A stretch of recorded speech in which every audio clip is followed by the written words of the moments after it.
এই শপথ গ্রহণের পরে সবার প্রথমে যে কাজটি করতে হবে ওই বিচার বিভাগে হাত দিতে হবে। এজন্য আমরা আমাদের জায়গা থেকে প্রধান বিচারপতি হিসেবে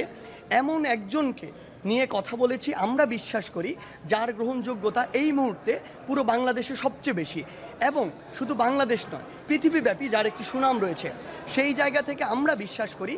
তার প্রতি পুরো দেশের মানুষ তাকিয়ে রয়েছে, কারণ বিচার বিভাগের প্রতি যে অনাস্থাটি তৈরি হয়েছে সেটি অবশ্যই ফিরে আনতে হবে। সেই জায়গা থেকে আমরা বিশ্বাস করি তিনি পুরো বাংলাদেশের মানুষের এই আস্থার প্রতিদানটি দিবেন, এবং পুরো বাংলাদেশে এই বিচার ব্যবস্থাটি আর কোনো রাজনৈতিক আদর্শের ভিত্তিতে নয়, আর কোনো দলাদলির ভিত্তিতে নয়, কিংবা আর কোনো মতাদর্শের ভিত্তিতে নয়, বরং যেটি সত্য, যেটি ন্যায়সঙ্গত এবং যেটি আইনগতভাবে ঠিক, সেটির ভিত্তিতে বাংলাদেশের বিচার ব্যবস্থা চলবে এবং পুরো বাংলাদেশের বিচার ব্যবস্থার উপরে বাংলাদেশের মানুষের আস্থা ফিরে আসবে। ধন্যবাদ। বিগত ফ্যাসিস্ট সরকারের যে প্রধান বিচারপতি ছিলেন এবং আপিল বিভাগের অন্যান্য বিচারপতি ছিলেন, তারা বিগত ফ্যাসিস্ট সরকারের এজেন্ডা বাস্তবায়ন করেছে, অর্থাৎ একটি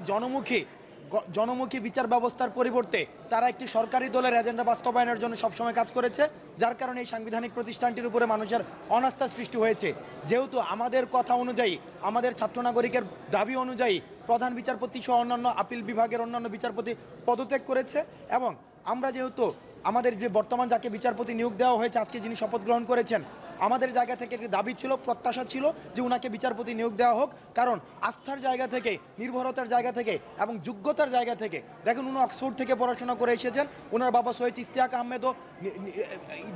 আমাদের যে মহান মুক্তিযুদ্ধ স্বাধীনতার যে অ্যাসপাইরেশনাল বা আমাদের যে অনুভূতিকে ধারণ করার উনি সারা জীবন ধারণ করেছে। সেই জায়গা থেকে আমরা মনে করেছি যে বর্তমান এই প্রজন্মকে যারা বিশ্বাস করতে পারবে, এই প্রজন্মকে যারা রিড করতে পারবে, এই প্রজন্মের চাওয়াকে এবং বিচার ব্যবস্থাকে যারা জনমুখী করতে পারবে, তাদের মধ্যে বর্তমান যিনি আজকে শপথ নিয়েছেন তিনি তার মধ্যে অন্যতম। আমাদের কথা অনুযায়ী, আমাদের দাবি অনুযায়ী, যেহেতু তাকে আজকে শপথ পাঠ করানো হয়েছে, প্রধান বিচারপতি হিসেবে নিয়োগ দেওয়া হয়েছে, ছাত্র নাগরিকের পক্ষ থেকে আমরা তাদেরকে